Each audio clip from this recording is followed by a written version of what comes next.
The call came in at 1:38 while I was finishing a maintenance log in the ready room. Sector Dispatch said they'd received an automated distress ping from Navigation Marker 12B. No voice transmission. No weather alert, just a repeating signal that shouldn't have been active at that hour. Marker 12B is an unmanned buoy, 40 miles off the coast. It has no crew quarters, no radio mic, and no reason to broadcast anything beyond its standard beacon. According to the system, the beacon was functioning normally. The distress ping wasn't coming from the beacon, it was coming from inside the buoy. Dispatch asked if we could investigate.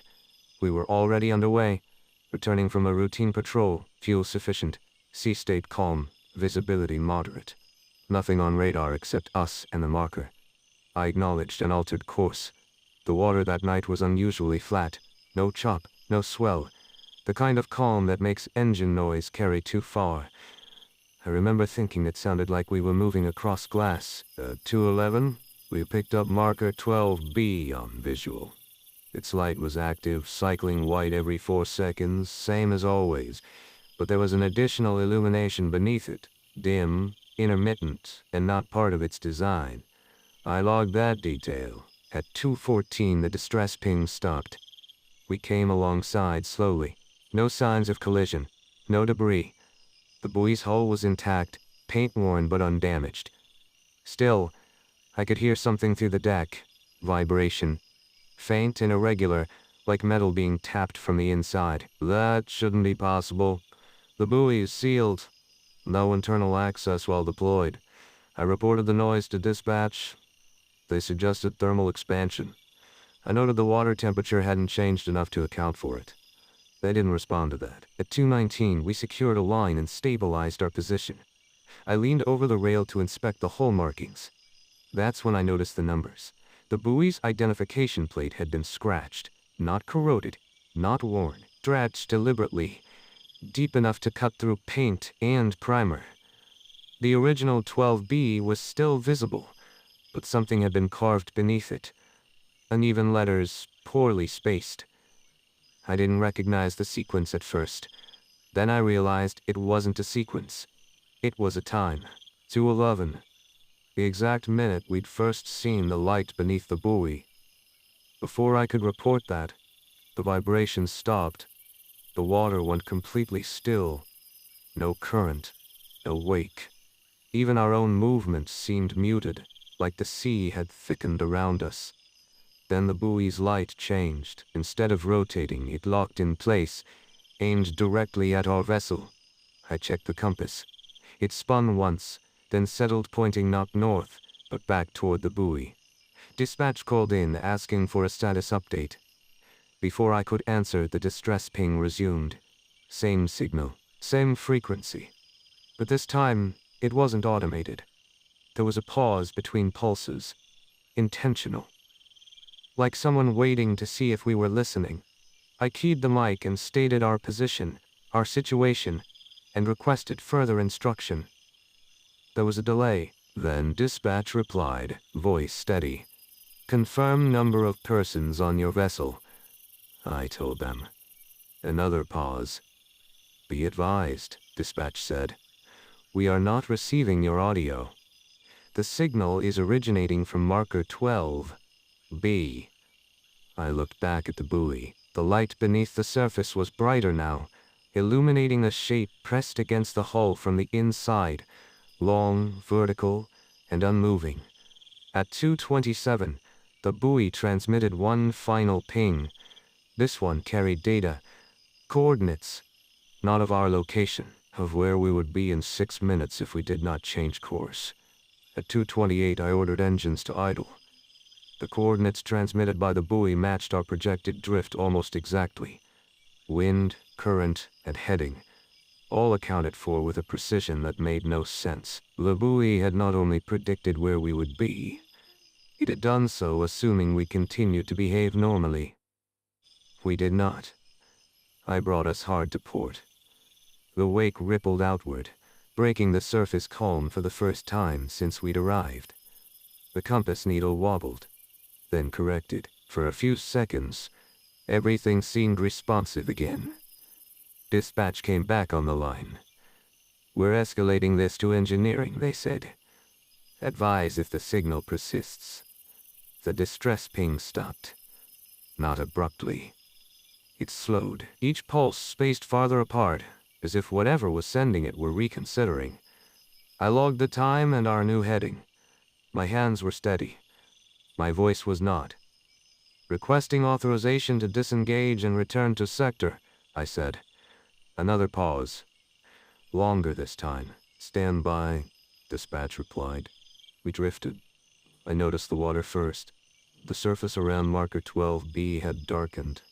Not with shadow, but with depth, as if the sea had opened beneath it.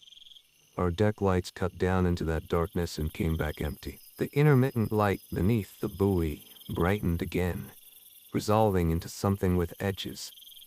Not a reflection, not bioluminescence. It was too uniform, too deliberate, like illumination through a slit. The vibration returned, stronger now. It traveled through the hull and into my boots. A low-frequency hum, almost soothing, like a distant engine running at idle. My crewman leaned close. "Sir," he said quietly, "the sound, does it feel like it's sinking?" I told him to be specific. He checked his watch. "It matches the beacon cycle." "Exactly." The buoy's light rotated. The vibration rose and fell with it. I keyed dispatch again. Before I could speak, the channel filled with noise. Not static, but layered audio. Overlapping signals, fragments of voices clipped and replayed out of order. Numbers, bearings, call signs, old traffic, archive traffic. Some of it dated back decades. Then a voice cut through, clear and unmodulated. "Confirm number of persons on your vessel." It was Dispatch's voice, word for word. Same cadence, but Dispatch was still on the line. I didn't answer. The voice repeated the question, this time closer, broadcast at a strength that rattled the glass. The buoy's surface light flared, locking onto us again. The compass spun. I ordered engines to full. They responded, but not as expected. Instead of pulling us away, the thrust nudged us toward the buoy, like the water itself had grown hands. The depth sounder spiked, then flatlined. No bottom reading. Dispatch broke in, urgency finally cracking through their tone. "We're seeing anomalous telemetry from your vessel.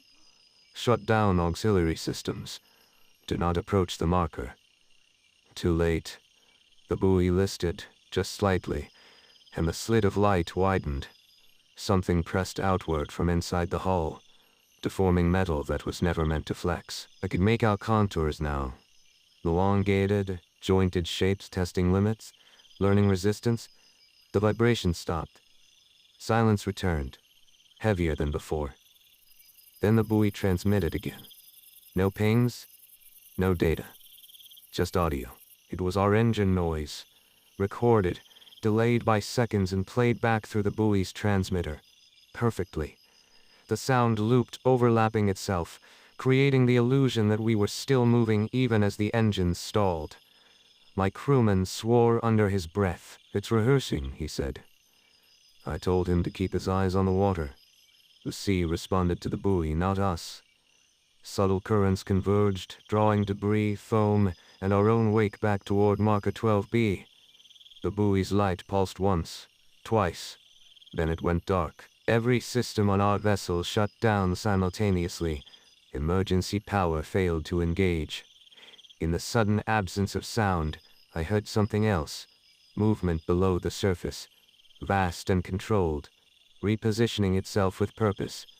The darkness beneath the buoy shifted, rising. The radio crackled one last time. "Stand by," Dispatch said. But the voice wasn't theirs anymore. It was ours. All of ours. Layered together. And it knew exactly where we were. Emergency power did not come back online. That detail is important because the backup system on our vessel is independent. Separate battery bank, manual engagement, no shared circuitry with the main grid. It has never failed during drills. At 2:34, It failed anyway. We were dead in the water, drifting under residual current that no longer matched tide charts. Marker 12B was no longer visible. Its surface light had gone out completely, leaving only the darker shape of the buoy against darker water. The sea had resumed moving, but only around us.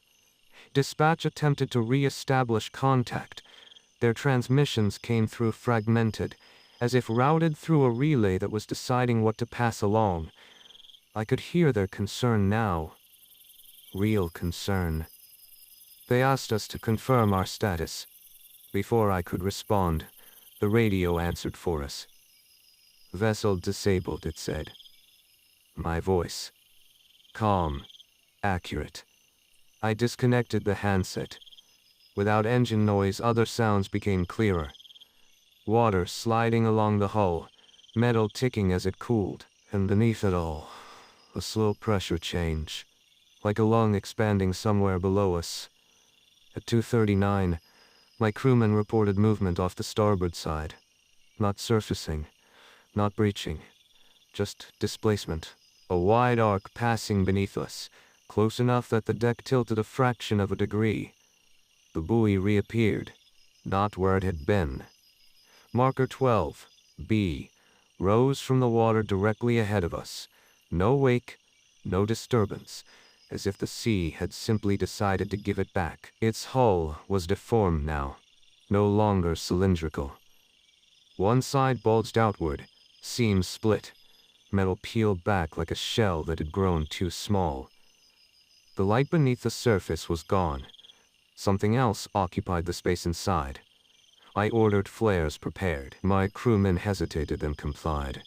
When he struck the first flare, it burned weakly, light swallowed by fog that hadn't been there minutes earlier.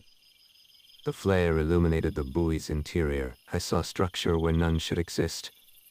Layered, fibrous shapes braced against the hull from within, arranged in repeating patterns that mimicked support struts. Not organic. Not mechanical. Imitative. The radio turned itself back on. "This marker was commissioned in 1968, it said. Not dispatch, not any voice I recognized. Flat, informational. I didn't ask it to continue. It replaced a staffed lighthouse," the voice went on. "Automation reduced loss of life, I realized. Keepers swept away, isolated crews. Incidents written off as weather." The buoy's light flickered once, white, then something else. A spectrum shift my eyes struggled to follow. "It required continuity," the voice said. "Rotation, signal, acknowledgement." The sea beneath us moved again, lifting slightly, as if something massive had adjusted its posture. "What happens if we leave?" I asked. There was a pause. Then, "Continuity degrades." I thought of the scratched time on the hull. 02:11, the moment it had first adjusted to us. "You're not a marker," I said. "No," it replied. "I am the reason for them." The fog thickened. I could no longer see the horizon, the water, or the edges of our own deck. Only the buoy remained visible, impossibly close. The voice continued, patient. "Staffed structures failed. Crews resisted. Automated systems endure." A realization settled in, cold and heavy. The markers weren't warning ships away from danger. They were maintaining a perimeter. My crewman whispered my name. I turned and saw the waterline rising along the hull, not flooding, but lifting, buoying us upward toward the marker's split shell. The radio spoke again. "Confirm number of persons available for rotation." I understood then what Marker 12B had been predicting. Not our drift, our assignment. At 2:47, dispatch transmitted a final command. "Abandon vessel." We could not. The sea had already decided our course. And beneath us, something vast adjusted the markers one by one, ensuring the light would never go out again. At 02:48, the vessel rose another foot. Not abruptly. Gradually, as if lifted by a tide that existed only beneath us. The deck leveled out. Engines still dead, emergency systems still unresponsive. The sea was no longer behaving like water, it supported us too evenly, too deliberately. The buoy's split hole widened. Internal structures shifted, rearranging themselves to mirror the vessel's profile. Not exactly close enough. Like an approximation made by something that understood function but not comfort. The voice resumed. Rotation requires awareness, it said. Awareness requires perspective. The buoy's light returned, no longer white. It cycled through a muted spectrum, each color lingering too long. When it passed over us, my vision blurred briefly, like pressure behind the eyes. I felt, counted. My crewman dropped to one knee, hand braced on the deck. He said he could hear waves that weren't there breaking against a shoreline that didn't exist. I told him to focus on me, to keep his head down. The radio crackled again.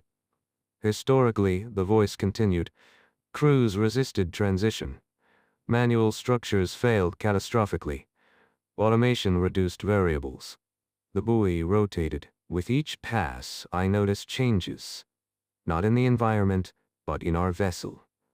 The navigation console flickered, then stabilized, displaying a bearing that didn't correspond to any chart. The depth sounder reactivated briefly, showing readings that extended far beyond known bathymetry. The numbers kept going. You're mapping, I said. Yes. The sea beneath us shifted again. The vessel tilted toward the buoy, closing the remaining distance. I could see now that the interior wasn't hollow. It was layered, segmented, built outward from a central void that pulsed faintly with light. A cavity. Waiting. Confirm number of persons available, the voice repeated. I didn't answer. Instead, I keyed the emergency beacon manually. Hardwired. Independent. It activated. I saw the indicator light flash once. The buoy responded immediately. The light intensified, overwhelming the fog, the deck, the sky. For a moment, I couldn't see anything else. When my vision cleared, the beacon light was gone. Not disabled. Gone. Removed from the system entirely. Continuity must be preserved, the voice said. External interference degrades accuracy. The buoy rotated again. This time, the vessel did not rise with it. The sea released us partially. The stern dipped.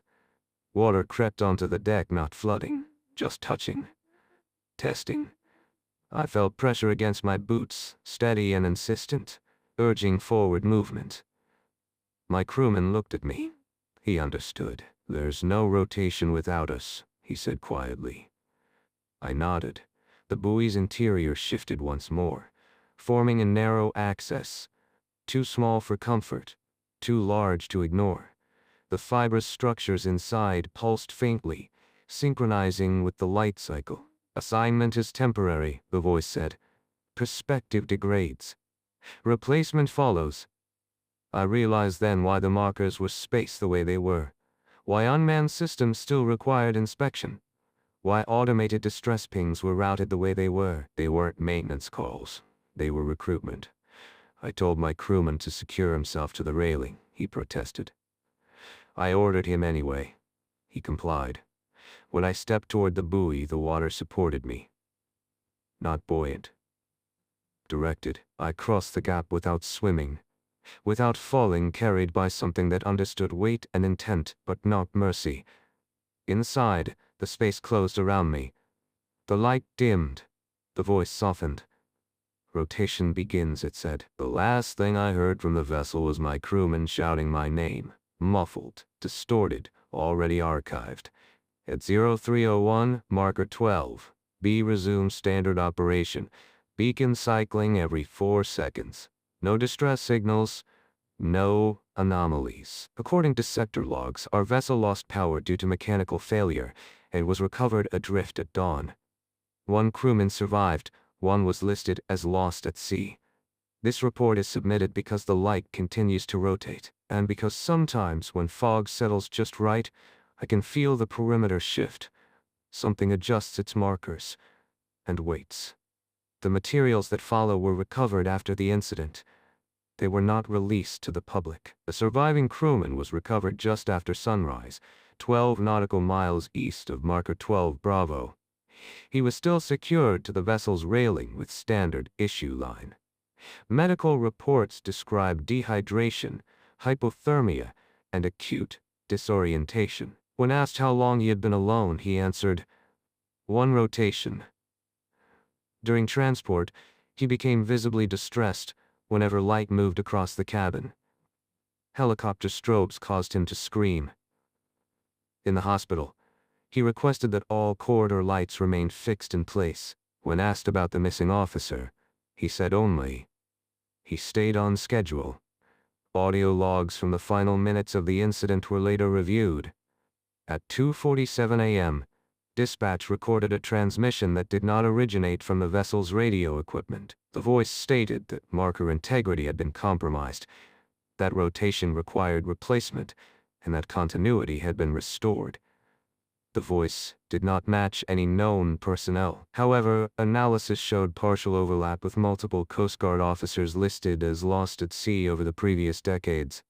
Historical review of the Black Rock coastal stretch revealed an unusually high number of lighthouse keeper disappearances prior to automation. All manned structures were eventually decommissioned and replaced with unmanned navigation markers.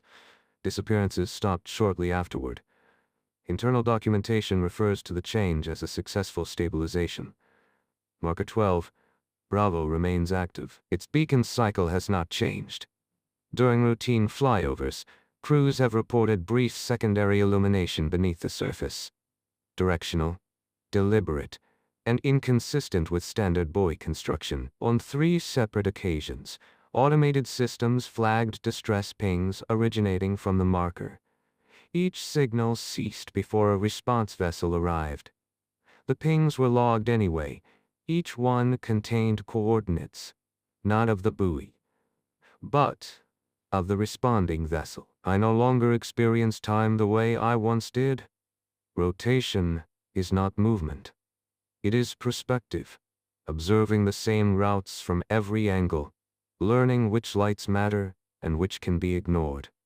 I understand now why the perimeter must be maintained. There are things farther out than ships. They navigate by darkness. The light does not warn them away. It reminds them where the boundary is. Replacement will come. It always does.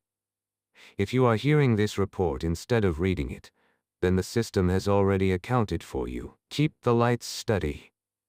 Sudden changes attract attention, and attention is what waits beyond the markers.